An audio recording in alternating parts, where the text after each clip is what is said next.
Hi, welcome to Farm Policy Minute, first one for 2018.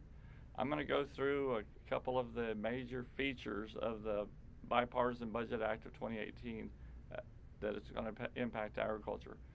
The first thing, you might say, why is this going to impact agriculture? But the first thing is it extends the government is funded through March 23rd in this bill. That's really important because that whole, we need to get the government funded for the entire year so that the Farm Bill can actually move. But we're at least through March 23rd. It also suspends the statutory debt limit for the country until after the elections, so it puts it off till March 1st of 2019. That's a big deal because we didn't need that debate coming up in the middle of trying to get a Farm Bill done as well. Also included in the bill is $89 billion for hurricane and wildfire victims of, say, California wildfires, Texas wildfires, and then hurricane victims in Florida and Texas primarily. It also retroactively reinstates the biodiesel credit for 2017. And really important for agriculture, especially in Texas, is it includes the seed cotton as a covered commodity in Title I beginning for the 2018 crop. So that's a really big deal. We've been talking about that for quite some time across the country about needing to get that back in Title I, and it is in prior to the Farm Bill.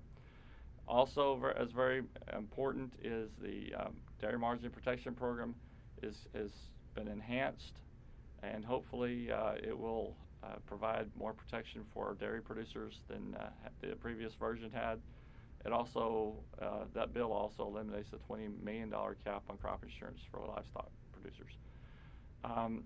Some smaller programs, but nonetheless, if you're affected, are important. It also eliminates the $125,000 per producer payment cap on the Livestock Indemnity Program, or LIP, and the Tree Assistance Program, TAP.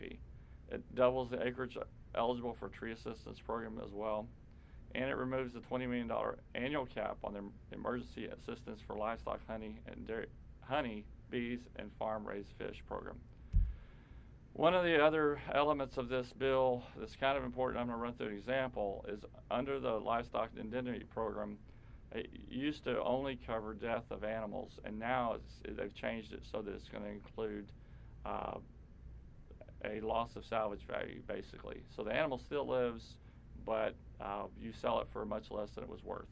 I have an example on the screen. Essentially, if a cow's worth $1,000 dies, the way the program works currently, you would get 75% of the value of the cow, or $750. Under the new provisions, if that cow is still alive, but say she was crippled through a weather event, and you sold her for $500, you're going to get the difference between the death benefit of $750 for that cow and the $500, so you get a $250 payment, which is very important because a lot of people had losses in productive capacity of their animals, but they didn't, or they needed to sell them, but they really didn't have deaths. So this program has been enhanced in that way.